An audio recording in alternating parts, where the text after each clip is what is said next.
በኢትዮጵያ አጀብ ጉድ ያሰኘ አንድ አነጋጋሪ ጉዳይ ተሰማ። ሀገራችን ቻይናም ሆነችም አስባለ።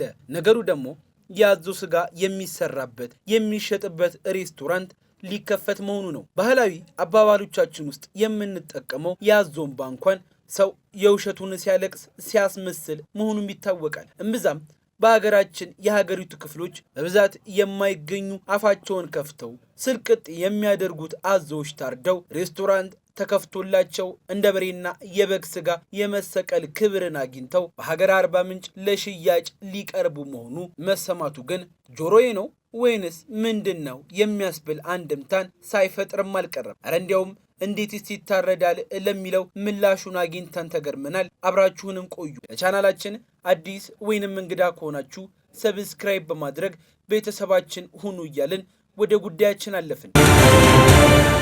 በጎችን ስንገዛ ወገቦቻቸውን በእጃችን ጨበጥ ለቀቅ እያደረግን እንደምንለካው ሁሉ አዞዎችም ለእርድ መድረሳቸው የሚረጋገጠው ደረታቸውን በመለካትም ነው። በዚህ መሰረት የደረት ስፋታቸው ከ25 እስከ 50 ሴንቲሜትር የደረሱ አዞዎች ለገበያ ደርሰዋል ይባላል። አዞዎች ለገበያ መድረሳቸው የሚረጋገጠው በደረታቸው ስፋት ብቻም ሳይሆን እድሜያቸውም ከግምት ውስጥ ይገባል። ለእርድ የተመረጠ አዞ አበላለቱ በተለይ ከአሳ ጋር የመመሳሰል ባህሪ እንዳለው ይነገርለታል። በመጀመሪያ ለእርድ የተዘጋጁ አዞ ካለበት ቦታ ላይ እያለም ይገደላል። አዞ አደገኛ በመሆኑ ዝም ተብሎ አይገደልም። ታዲያ አሳን መብላት በብልሃት እንደሚባለው ለእርሱም ብልሃት አለው። ጭንቅላቱ መሃል አናቱ ላይ ለእርሱ መግደያ ተብሎ በተዘጋጀ ብረት ይወጋል። ምክንያቱም በዚህ መልኩ ካልተወጋና ካልሞተ በስተቀር መያዝም ሆነ ቆዳውን መክፈፍ በፍጹም አይቻልም። አዞ የዱር እንስሳ ከመሆኑ ጋር ተይዞ አደጋ እንዳያደርስ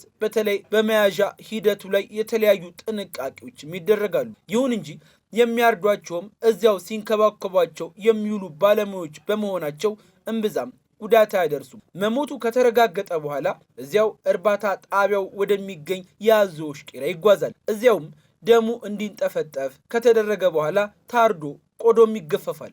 ሙሉ አዞ እስከ $300 ድረስ የሚሸጥበት የአዞ ስጋ ሬስቶራንት በኢትዮጵያ ሊከፈት መሆኑ ደግሞ እጅግ አነጋጋሪው እንደዚሁም ደግሞ ለጆሮ ላልተለመደ ላልገባቸው ሰዎች አስደንጋጭ መረጃ ሆኖባቸዋል። ሬስቶራንቱ በአርባ ምንጭ ከተማ በቀጣይ ዓመት ወደ ስራ ይገባልም ነው የተባለው። ከ3 ዓመት በፊት ትንሽ የአዞ ስጋ ቆዳ ለውጭ ሀገራት ይሸጥ እንደነበር የተሰማም ሲሆን ከዚያ በኋላ በገበያ ትስስር ክፍተት ገቢው በመቀዛቀዙ እንደ አዲስ ለማንሰራራት እየተሰራ መሆኑ ማህበረቱን አስረድቷል። በ1976 ዓ.ም የተቋቋመው ይህ የአዞ እርባታ ጣቢያ ከ2002 ዓ.ም ጀምሮ የማስፋፊያ የማሻሻያ ስራዎች ተደርገውለት ከ10,000 በላይ አዞዎችን እያሳደገ መሆኑ የገለጹት ደግሞ የአርባ ምንጭ የአዞ እርባታ ስራ አስኪያጅ የሆኑት አቶ ዳኜ ናቸው። በውጭ ሀገር ጎብኚዎች ፍላጎት መሰረትም ሬስቶራንቱን ለመገንባት መታሰቡንም ተናግረዋል። አክለውም የውጭ ሀገር ቱሪስቶች የአዞን ስጋ ለመመገብ የሚጠይቁ መሆኑን የገለጹም ሲሆን ጥናቱ ተጠናቆ በቀጣይ ዓመት ሆቴሉ ወደ ስራ እንደሚገባም ጠቁመዋል። ሆቴሉ ከአዞ ማራቢያ ራንች ከከተማዋ 7 ኪሎ ሜትር ርቀት ከአውሮፕላን ማረፊያው በስተቀኝ በአባያ ሐይቅ ዳርቻ አካባቢ እንደሚገነባም ነው የተሰማው።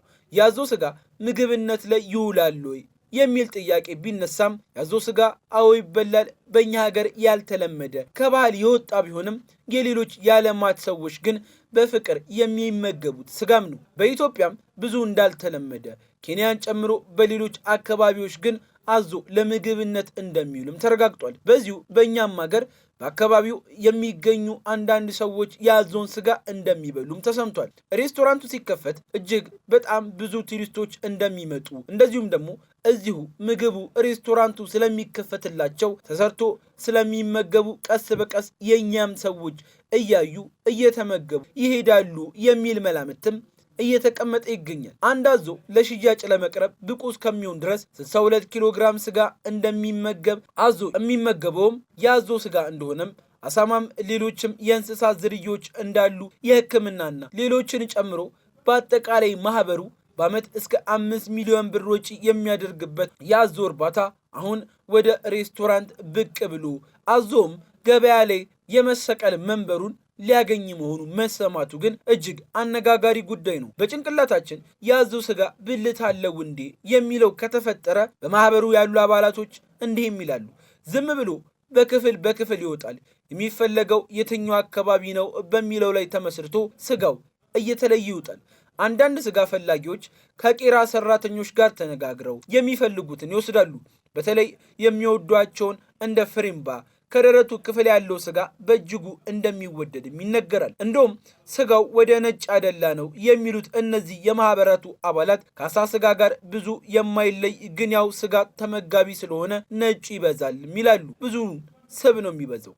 ቢሆንም ግን ከጀርባው አካባቢ ቀይም ስጋ አለው ይላሉ። በአዞ እርባታ ጣቢያው የተለያዩ የውጭ ሀገር ዜጎች ጎራ ብለው ስጋቸውን አስመዝነው ይዘው ይሄዱ እንጂ የአዞ ስጋ ተጠብሶ የሚበላበት ምግብ ቤት እንደዚሁም ሬስቶራንት እስካሁን ባለመኖሩ ብዙ ኪሳራ እንዳጋጠማቸውም ይነገራል። ስለዚህ ሬስቶራንቱን ልንሰራ ተዘጋጅተናል። ገበያም ደርቶ አዞ የታረደ ከሆነ በሚመች መልኩ ሂደቱን ጨርሶ በማቀዝቀዣ በተገጠመለት መኪና ተደርጎ የሚላክበት እንዲሁም ሬስቶራንቶቹ የሚበዙበትና የአዞን ስጋ የመመገብ ባህላችን የሚጨምርበትን ሁኔታ እንዲጨምር ለማድረግ እየተሰራ ነው ብሏል። ገበያ ከሌለው ግን ቆዳው ተገፎ ስጋውን መልሰው ለአዞቹ የሚመግቧቸው ሲሆን ታዲያ በሀገራችን ይህ ሊከፈት መሆኑ አነጋጋሪ ጉዳይም ተብሎለታል። ለቻናላችን አዲስ ወይንም እንግዳ ከሆናችሁ ሰብስክራይብ በማድረግ ቤተሰባችን ይሁኑ። ለዛሬማ በቃን። መልካሙን ተመኘን።